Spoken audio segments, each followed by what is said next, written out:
మాకు 138 సభ్యులు ఉన్న ఒక వాట్సాప్ గ్రూప్ ఏదైతే ముఖ్యమంత్రి కార్యాలయం నుంచి నడిపిస్తున్నారో అందులో పాపం ఒక ఇక తెలంగాణ అభిమాని అనుకోవచ్చు, ఒక విజిల్ బ్లోవర్ ఈ దుష్ప్రచారాలు తట్టుకోలేక ఇక వీటి స్క్రీన్ షాట్స్ పంపించారు. ఇంత దారుణం అంటే ఇన్ని రోజులు అందరూ కూడా ఒకటే ప్రశ్న, ఈ విచారణ ఆ విచారణ, ఫార్ములా ఈ అనే పేరు మీద ఏసీబీ, మళ్ళా కాళేశ్వరం విచారణ అని రకరకాల విచారణ. హరీష్ రావు గారు ఫోన్ ట్యాపింగ్ వెళ్ళినప్పుడు అప్పుడు అందరూ కూడా విచారణ లోపట ఇన్ని ప్రశ్నలు అడుగుతున్నారు, అన్ని ప్రశ్నలు అడుగుతున్నారు, వీళ్ళ గురించి అడుగుతున్నారు, వాళ్ళ గురించి అడుగుతున్నారు, ఈ సినీ నటులంట ఇదంట అవ్వంట అని ఓ రకరకాల తప్పుడు ప్రచారాలు ఇవన్నీ కూడా నడిపించారు. ఏడికెళ్ళి మొదలవుతున్నాయి అసలు?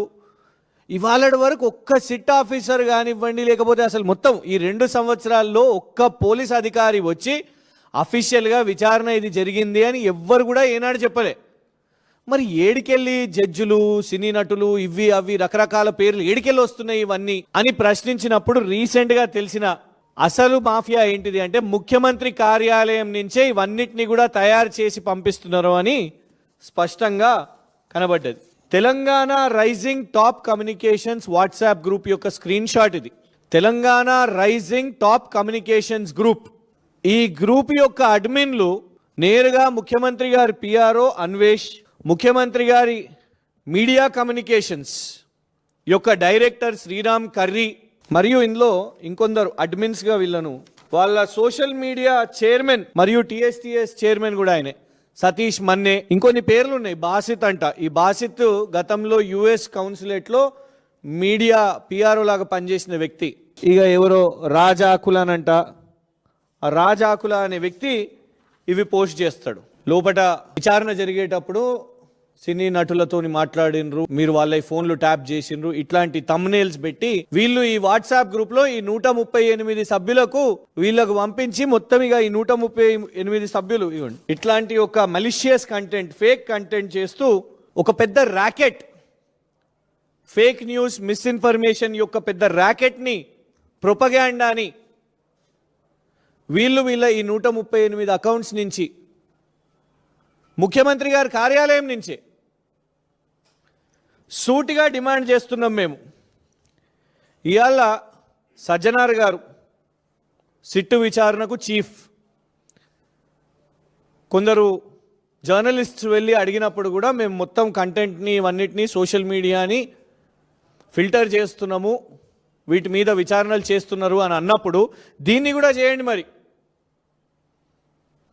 సిట్టు విచారణ నుంచి అసలు సమాచారం బయటికి ఇవాళ వరకు అధికారికంగా వెళ్ళనప్పుడు ప్రభుత్వ పెద్దల వద్ద ఉన్న ప్రభుత్వ ముఖ్యమంత్రి కార్యాలయం నుంచే ప్రభుత్వ జీతాలు తీసుకుంటున్న శ్రీరామ్ కర్రీ అనే వ్యక్తి, ఈ అన్వేష్ పిఆర్ఓ, వీళ్ళు ప్రభుత్వ హోదాల్లో ఉండి ప్రభుత్వ జీతాలు తీసుకుంటున్న వాళ్ళు ఇలా ప్రతిపక్ష నాయకుల మీద చిల్లర మల్లర సమాచారాలు చేసి బయట పంపించవచ్చా?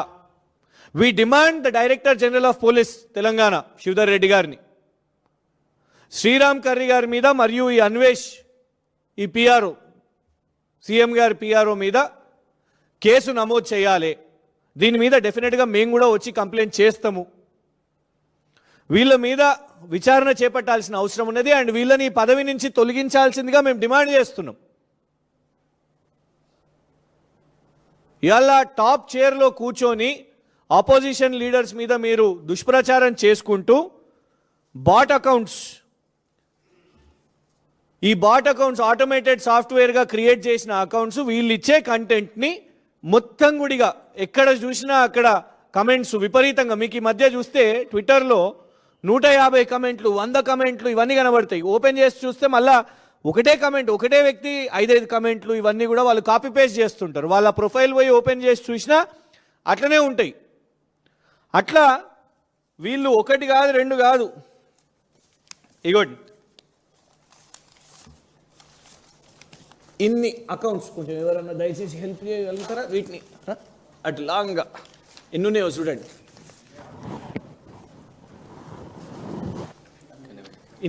ఇంత పెద్ద రీల్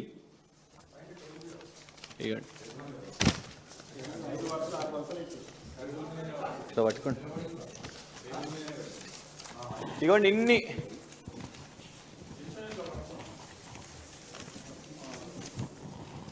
ఇవన్నీ అకౌంట్స్. ఓ సినిమా రీల్ అంత పెద్దది, ఇది సినిమా రీల్ అంత పెద్ద. కాంగ్రెస్ ముఖ్యమంత్రి కార్యాలయం నుంచి హ్యాండిల్ అవుతున్న ఇన్ని అకౌంట్స్, ట్విట్టర్ అకౌంట్లు,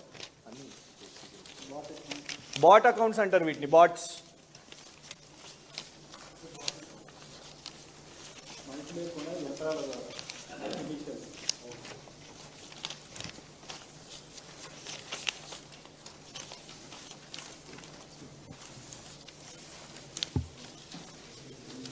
ఎన్ని వేల అకౌంట్లు చూడండి మీరు.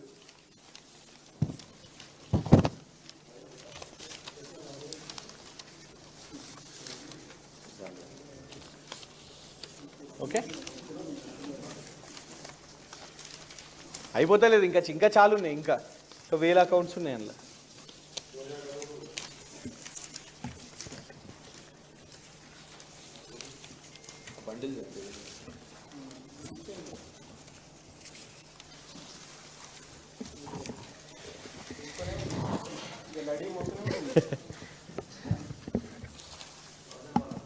ఇన్ని వేల ట్విట్టర్ అకౌంట్స్ని వీళ్ళు బాట్స్గా నడిపించి ముఖ్యమంత్రి కార్యాలయం నుంచే ఇలాంటి దుష్ప్రచారాలు చేసుకుంటూ లేనిది పోనిది ఇంత లక్షల మంది ఫోన్ ట్యాపింగ్లు అయినాయి. అసలు వీళ్ళే సృష్టికర్తలు. ఇవాళ లోపట ప్రభుత్వం ఏ విచారణలు చేపడుతుందో, ఏ విచారణ ఎవరు వెళ్ళినా, కేటీఆర్ గారు వెళ్ళగానే, హరీష్ రావు గారు వెళ్ళగానే ఇక ఇమీడియట్గా వీళ్ళే తయారవుతారు. ఇక